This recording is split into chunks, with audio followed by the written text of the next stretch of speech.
Hello friends, आज हम जो परंपरागत राजनीति सिद्धांत है उसके नव संस्थागत उपागम के बारे में डिस्कस करेंगे। छोटा सा अपना वीडियो रहेगा, बट यहाँ से एक या दो क्वेश्चंस, चाहे वो किसी भी तरीके का एग्जाम हो, net, set, GRF, set, RPSC हो, बीपीएससी हो, यूपीएससी हो, मतलब यहाँ से क्वेश्चंस एग्जाम में, एक या दो क्वेश्चंस एग्जाम में हमेशा पूछे जाते हैं। तो मैंने सोचा कि ये छोटा सा वीडियो रहेगा, बट यहाँ ये मतलब इम्पोर्टेंट था और इसीलिए इसमें जो अपना, चाहे ये 10 मिनट का वीडियो रहे, इसमें से दो क्वेश्चंस किसी भी एग्जाम में, चाहे पीजीटी, डीएसएसबी, कोई भी एग्जाम हो, वहाँ पूछा जाता है जहाँ पॉलिटी आती है।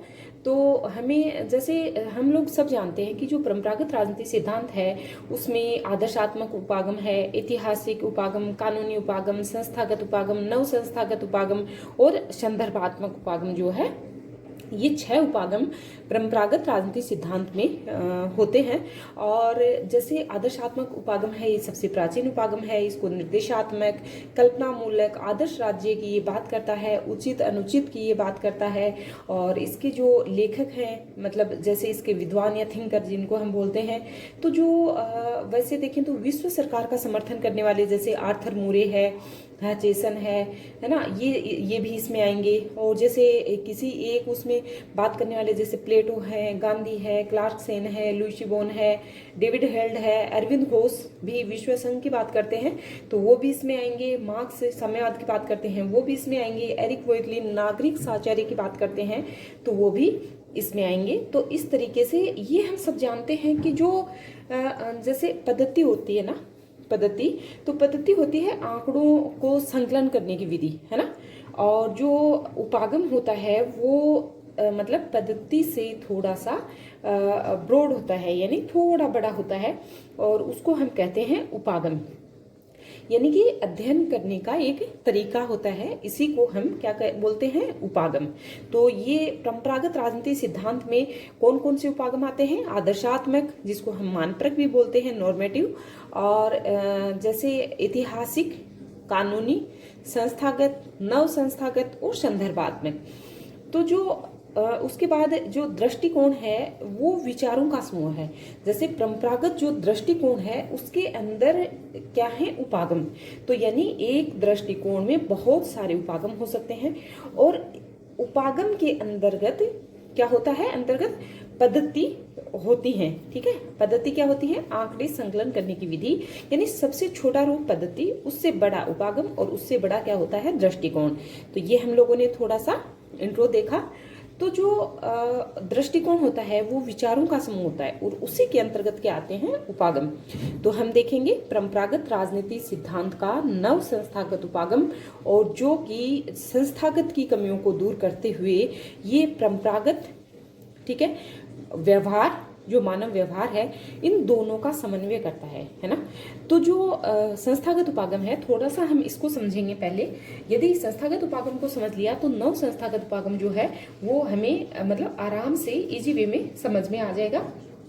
तो हम देखते हैं कि जो संस्थागत उपागम है ना, ये वैसे तो ये संवैधानिक संस्थाओं के साथ साथ, जैसे कि जो कानूनी उपागम है ये सिर्फ संवैधानिक संस्थाओं की बात करता है ना। और उसके बाद जो संस्थागत उपागम है ये संवैधानिक संस्थाओं के साथ साथ गैर संवैधानिक जो संस्थाएं हैं, जैसे राजनीतिक दल है ना, क्षेत्रीय राष्ट्रीय परिषद है, नीति आयोग है, राष्ट्रीय विकास परिषद है, सीएमओ, पीएमओ, इन सब का अध्ययन जो है संस्थागत उपागम में किया जाता है। और इसके समर्थक जो हैं वो डुवर्जर डाल्डर हैं, यानी जनक तो संस्थागत के कौन मानते हैं, किसको माना जाता है, डुवर्जर और डाल्डर को। तो लेकिन इस उपागम में कुछ कमियां थी। क्या कमियां थी, थोड़ा सा हम मोटा मोटा देखते हैं संस्थागत उपागम को। इसमें कमियां ये थी कि जो व्यवहारवादी डेविड ईस्टन है वो ये कहते हैं कि जो संस्थागत उपागम है इसमें मानव व्यवहार का अध्ययन नहीं किया जाता है, और इस आधार पर जो डेविड ईस्टन है वो इसकी आलोचना करते हैं। ओके, अब बात करते हैं दूसरे थिंकर हैं, एक राइसी मैक्रेडिस। तो ये राइसी मैक्रेडिस क्या कहते हैं कि जो संस्थागत उपागम है ना ये संकीर्ण है। तो ये एग्जाम में ये डिफिनेशन भी बहुत बार आ चुकी है, नेट जेआरएफ में भी आती है कि राइसीमेक्टिडस संस्थागत उपागम को संकीर्ण कहते हैं, यानी कौन से विद्वान हैं जो संस्थागत उपागम को संकीर्ण कहते हैं, तो कौन है, राइसीमेक्टिडस। या ये संस्थागत उपागम को संकीर्ण कहने वाले विद्वान पूछ लिए जाते हैं, थिंकर पूछ लिए जाते हैं, या मतलब इस तरीके से ये क्वेश्चन पूछा जाता है। ओके, अब हम बात करते हैं नव संस्थागत उपागम की। तो जैसा मैंने आपको बताया कि डेविड ह्यूस्टन कहते हैं कि इसमें मानव व्यवहार का अध्ययन नहीं किया जाता, और राइसीमेक्टिडस कहते हैं कि ये एक संकीर्ण है, संकुचित है ना। तो जो नव संस्थागत उपागम है वो क्या करता है कि जो परंपरागत और जो मानव व्यवहार है इन दोनों का समन्वय करता है। ओके, जब ये दोनों का समन्वय करता है और जो संस्थागत उपागम है इसकी कमियों को ये दूर करता है, तो ये हमें ध्यान रखना है। उसके बाद हम देखते हैं जो नव संस्थागत उपागम है इसकी विशेषताएं। तो क्या क्या इसकी विशेषताएं हैं। यह उपागम जो है ये संस्था की संरचना के साथ साथ नियम व प्रक्रिया का पर अधिक बल देता है, यानी संरचना की तो बात करता ही है, इसके स्थान पर नियम और प्रक्रिया की भी पर भी ये अधिक बल देता है। सेकंड इसकी विशेषता है संस्था के मूल्य का प्रभाव व्यक्ति व समाज पर क्या पड़ता है। ये कहता है कि जहाँ मतलब कोई भी संस्था है ना, तो मतलब वहाँ वैल्यूज जो होते हैं वो हमें देखने को मिलते हैं, तो उन वैल्यूज का व्यक्ति पर क्या प्रभाव पड़ता है, यानी व्यक्ति और समाज पर क्या प्रभाव पड़ता है, तो वो यहाँ देखा जाता है। फिर जो संस्था है वहाँ मतलब व्यक्ति काम करेंगे, उनका एक समूह होगा, तो उस समूह का क्या प्रभाव पड़ता है संस्था पर, और संस्था का उस समूह पर क्या प्रभाव पड़ता है, उसका अध्ययन इसमें किया जाता है। दूसरा, जो संस्थाएं होती हैं वहाँ पद होते हैं, और पदों पर कौन आसीन होते हैं, व्यक्ति, तो व्यक्ति का क्या प्रभाव पड़ता है। फिफ्थ इसकी विशेषता है कि संस्था का अध्ययन जो है लाभ हानि व उपयोगिता पर क्या प्रभाव पड़ता है। तो मतलब संस्था के अध्ययन का लाभ हानि और उपयोगिता, यानी हम बात करेंगे तार्किक चयन शाखा में लाभ हानि की उपयोगिता के आधार पर जो है मतलब तार्किक चयन शाखा जो संस्थाएं हैं वो अध्ययन करती हैं, तो उसमें जो संस्था का अध्ययन है वो लाभ हानि और उपयोगिता पर इसका क्या प्रभाव पड़ता है, तो वो इसमें डिस्कस किया जाता है, यानी देखा जाता है। तो हम लोगों ने विशेषताएं देखी, होप करती हूँ कि आपको समझ में आई होंगी। आगे हम देखते हैं इसकी शुरुआत करने वाले विचारक कौन से हैं। तो पीटर हॉल और रोजमेरी टेलर। कौन है, पीटर हॉल और रोजमेरी टेलर का लेख है 1996 का लेख है। कब का है, 1996 का लेख है, और इसमें लिखते हैं, लेख कौन सा लेख है, पॉलिटिकल साइंस 3 न्यू इंस्टीट्यूशनलिज्म। तो इसमें ये लिखते हैं कि इनके लेख में ये तो अब हम देखते हैं पीटर हॉल और रोजमेरी टेलर, ये नव संस्थागत उपागम की 3 शाखाएं बताते हैं, और उसमें जो पहली शाखा है वो है तार्किक चयन शाखा, दूसरी है सामाजिक सांस्कृतिक शाखा, और तीसरी है ऐतिहासिक संरचनात्मक शाखा, और फोर्थ है अनुभवी के। फिर ये तो जो पीटर हॉल और रोजमेरी टेलर है ना वो अपने लेख में बताते हैं, है ना, लेकिन इसके अलावा जो 3 शाखाएं हैं उनका भी अध्ययन नव संस्थागत उपागम में किया जाता है। तो कौन कौन से हैं 3 शाखाएं, अनुभविकीय शाखा, मानकीय शाखा और अंतर्राष्ट्रीय शाखा। ओके, अब हम सबसे पहले 1 बाय 1 इनका अध्ययन करते हैं। तो सबसे पहले हम देखेंगे तार्किक चयन शाखा। जो तार्किक चयन शाखा है उसका मैंने आपको बताया कि जो अध्ययन जो है संस्था का वो लाभ हानि की उपयोगिता के आधार पर इसका अध्ययन किया जाता है ना, और इसके समर्थक विद्वान डगलस नॉर्थ, है ना, मार्गरेट लेवी, काल्वर्ट हैं। तो जैसे जो अध्ययन लाभ हानि के आधार पर किस तरीके से किया जाता है कि जो संस्थाएं हैं जिसमें जैसे विधायिका है, कार्यपालिका है, नौकरशाही है, किस प्रकार से जनता से संपर्क और अंतःक्रिया करती हैं, समझ रहे हो। जैसे ये जो संस्थाएं हैं वो किस तरीके से जनता से संपर्क करती हैं, अंतःक्रियाएं करती हैं, कहाँ मतलब कितनी उनकी बातों को सुनती हैं, कितना लोग उसमें पार्टिसिपेट करते हैं और अपनी बातें रखते हैं। तो वो जो अंतःक्रिया है, जो जनता में जो जनता की संस्थाओं से जो संपर्क है जनता का और जो अंतःक्रिया है उसी का अध्ययन जो है तार्किक चयन शाखा के अंतर्गत किया जाता है। ओके, और इसके समर्थक विद्वान मैंने बताया डगलस नॉर्थ, मार्गरेट लेवी और कार्लबर्ट। ओके, अब सेकंड शाखा की बात करते हैं, सामाजिक सांस्कृतिक शाखा। तो जो सामाजिक सांस्कृतिक शाखा है इसका प्रभाव मानव जीवन पर क्या पड़ता है ना। जो सामाजिक सांस्कृतिक शाखा का प्रभाव मानव जीवन पर क्या पड़ता है ना, तो इसका अध्ययन इसमें किया जाता है। तो इसके समर्थक विद्वान कौन है? P Xavier. कौन है? P Xavier. तो जो जैस्मीन है इनकी बुक है एक गवर्नमेंट मार्केट ग्रोथ, याद रखनी है हमें, एग्जाम की दृष्टि से इम्पोर्टेंट है, गवर्नमेंट मार्केट ग्रोथ। इसमें लिखते हैं कि सरकार विभिन्न प्रकार के जो मानव के आर्थिक जीवन को प्रभावित करती है जिससे उसका सामाजिक जीवन भी प्रभावित होता है। जहां व्यक्ति का आर्थिक जीवन, ये तो हम सब जानते हैं कि जहाँ व्यक्ति का आर्थिक जीवन मतलब प्रभावित होता है तो उसी से उसका सामाजिक जीवन भी प्रभावित होता है। ये हम लोग अच्छी तरीके से जानते हैं कि आज का जो प्रेजेंट की अगर बात करते हैं तो जिस व्यक्ति के पास चाहे वो कैसा भी हो पैसा है तो उसकी बहुत इज्जत हो जाती है ना। और एक बहुत अच्छा व्यक्ति है, नेचर का बहुत अच्छा है, उसका स्वभाव, उसका एक दूसरे के साथ व्यवहार सब बहुत अच्छा है, बट उसके पास पैसा नहीं है तो उसकी उतनी वैल्यू नहीं होती जितना एक बहुत अधिक पैसे वाले की यानी अमीर की होती है। तो जो आर्थिक जीवन है ना उससे सामाजिक जीवन भी प्रभावित होता है, ये तो हम भी देखते हैं समाज में।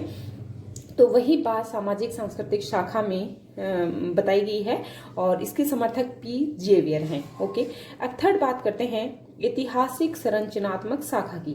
तो ये काफ़ी इंपॉर्टेंट है और यहाँ से पिछली बार जो आरपीएससी का एग्जाम हुआ था स्कूल लेक्चर वाला तो उसमें 2 क्वेश्चंस यहाँ से पूछे गए थे और 2022 में जो नेट का एग्जाम हुआ था वहाँ भी थेडा स्कोपोल का क्वेश्चंस पूछा गया था।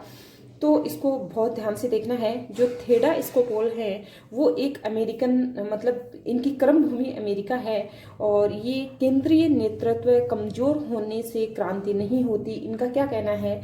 ये कहती हैं कि जो केंद्रीय नेतृत्व है उसके कमजोर होने से कभी क्रांति नहीं होती है, बल्कि जो क्रांति तब होती है या क्रांति तब सफल होती है जब वहाँ के ऐतिहासिक संबंध कमजोर हों। तो इसका वो एक एग्जाम्पल भी देती है, जैसे पूंजीवाद और वैश्वीकरण के कारण यूएसएसआर और चीन दोनों पर प्रभाव पड़ा था, हम लोगों ने देखा था। और मतलब हमें मतलब बुक्स में पढ़ते भी हैं कि पूंजीवाद और वैश्वीकरण के कारण यूएसएसआर और चीन दोनों पर मतलब बहुत प्रभाव पड़ा था, लेकिन यूएसएसआर जो था उसकी ऐतिहासिक संबंध बहुत कमजोर थे, यानी कि उसका जो ऐतिहासिक स्थिति थी वो कमजोर थी और उसी कारण जो है यूएसएसआर का विघटन हो गया था, जबकि जो चीन था उसका विघटन नहीं हुआ क्योंकि चीन की ऐतिहासिक शाखा मजबूत थी। तो ये हमें ध्यान रखना है कि जो थेडा स्कोपोल हैं वो कहती हैं कि केंद्रीय नेतृत्व कमजोर होने से क्रांति नहीं होती है ना, बल्कि क्रांति तब सफल होती है जब ऐतिहासिक संबंध कमजोर हों। तो ये काफ़ी इम्पोर्टेंट इनकी डेफिनेशन है और एग्जाम की दृष्टि से बहुत महत्वपूर्ण है, तो इसको ध्यान रखना है। और नेक्स्ट हम बात करते हैं कि जो थेडा स्कोपोल हैं इनकी बुक 2 बुक हैं इनकी और एग्जाम में पूछी गई है, नेट में पूछी गई हैं ये और यूपीएससी में भी पूछी जाती हैं ये book. State and social revolution, state and social revolution 1979 की बुक है और सेकंड बुक है social revolution in the modern world.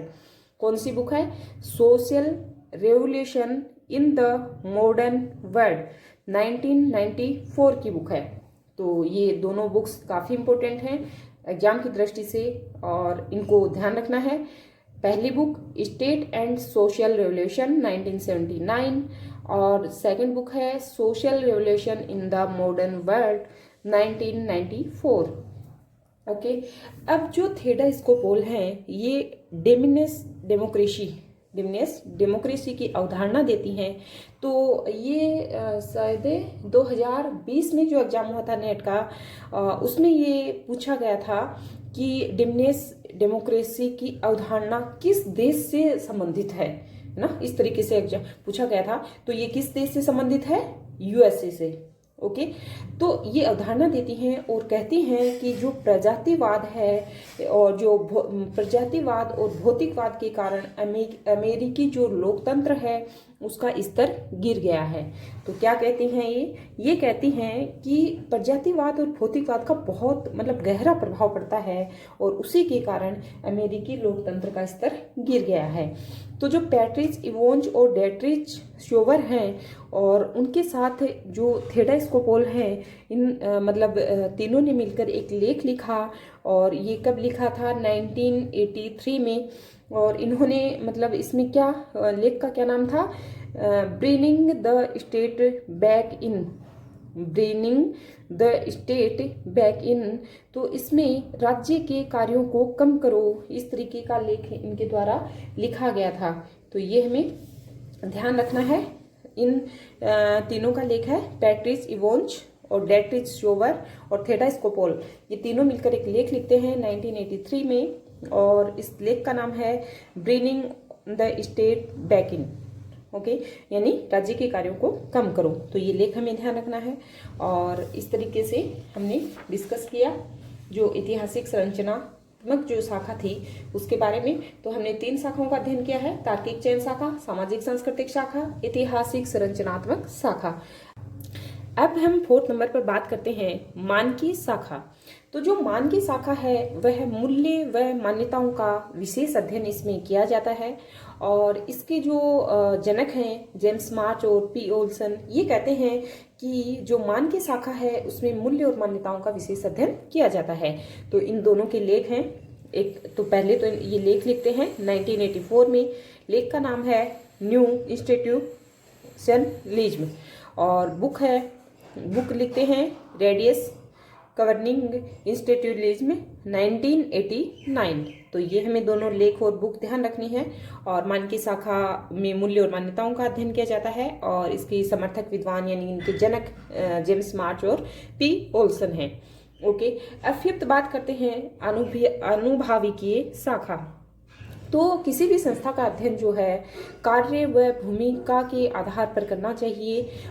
तो ऐसा अनुभाविकीय शाखा मानती है कि किसी भी संस्था का अध्ययन कार्य और भूमिका के आधार पर करना चाहिए, यानी कि उसके जो अनुभव है ना उसके आधार पर उसका अध्ययन करना चाहिए। और इसके जो समर्थक हैं वो हैं वी.जी. पीटर्स। कौन है?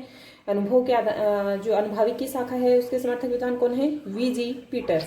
अब बात करते हैं 6 नंबर की शाखा अंतर्राष्ट्रीय शाखा। इसमें नेता की भूमिका का अध्ययन किया जाता है और इसके समर्थक विद्वान हैं वोल्कर व हिटबर्गर। कौन है? वोल्कर व हिटबर्गर। ओके, अब हम बात करते हैं कि थोड़ा सा ये देखते हैं कि जो परंपरागत राजनीति का जो क्षेत्र आता है ना उसमें क्या आता है और क्या नहीं आता है ना। तो यहाँ से भी क्वेश्चन एग्जाम में, छोटा सा टॉपिक है तो मैंने इसके साथ ही इंक्लूड कर दिया है कि परंपरागत राजनीति अध्ययन के क्षेत्र में क्या क्या आता है क्या नहीं आता है। तो क्या नहीं आता है पहले हम देख लेते हैं क्या आता है ना। तो क्या आता है परंपरागत क्षेत्र में? एक तो सरकारी संस्थाएं आती हैं, राजनीतिक दलों का अध्ययन किया जाता है, अंतर्राष्ट्रीय संस्थाओं का अध्ययन किया जाता है, जैसे यूएनओ और उसके अंग वगैरह सब आ जाएंगे इसमें, जो भी अंतर्राष्ट्रीय संस्थाएं हैं। और संविधान का अध्ययन किया जाता है इसमें, राज्य का अध्ययन किया जाता है, सरकार के अंगों का अध्ययन किया जाता है और मूल्यों का अध्ययन इसमें किया जाता है, जिसमें न्याय समानता सब आ जाएंगे। दोबारा देखते हैं परंपरागत राजनीति के क्षेत्र में कौन कौन आते हैं के अध्ययन में। सरकारी संस्थाएं, राजनीतिक दलों का अध्ययन, अंतर्राष्ट्रीय संस्थाओं का अध्ययन, संविधान का अध्ययन, राज्य का अध्ययन, सरकार व सरकार के अंगों का अध्ययन, मूल्यों का अध्ययन। और जो परंपरागत राजनीतिक क्षेत्र में क्या नहीं आता है, तो क्या नहीं आता है? एक तो दबाव समूह नहीं आएंगे, एनजीओ नहीं आएंगी, प्रक्रियाएं नहीं आएंगी, राजनीतिक व्यवस्था नहीं आएगी और मानव व्यवहार का अध्ययन जो है वो इसमें नहीं आएगा। क्या क्या नहीं आएगा? दबाव समूह, एनजीओ की प्रक्रिया, राजनीतिक व्यवस्था और मानव व्यवहार। तो ये हमें ध्यान रखना है। यहाँ से भी सीधा क्वेश्चन कई बार एग्जाम में पूछा जाता है, तो इसीलिए मैंने छोटा सा ये था तो इसके साथ इंक्लूड किया। और इस प्रकार से हम लोगों ने परंपरागत राजनीति जो सिद्धांत है उसका नव संस्थागत उपागम जो है उसके बारे में डिस्कस किया है और होप करती हूँ कि आपको समझ में आया होगा। एक नव परंपरावादी थिंकर हैं हैन्ना आरेंट, तो उसके बारे में भी हम नेक्स्ट वीडियो में थोड़ा देखेंगे, क्योंकि वो भी काफ़ी इम्पोर्टेंट हैं और हर एग्जाम में वहाँ से एक क्वेश्चन आता है, एक या दो क्वेश्चंस भी आ जाते हैं। तो छोटा सा टॉपिक है, 10-15 मिनट का वीडियो होगा, तो वहाँ हम लोग उनके बारे में भी थोड़ा अध्ययन करेंगे। ओके फ्रेंड्स, होप करती हूँ कि आपको समझ में आया होगा। थैंक्स।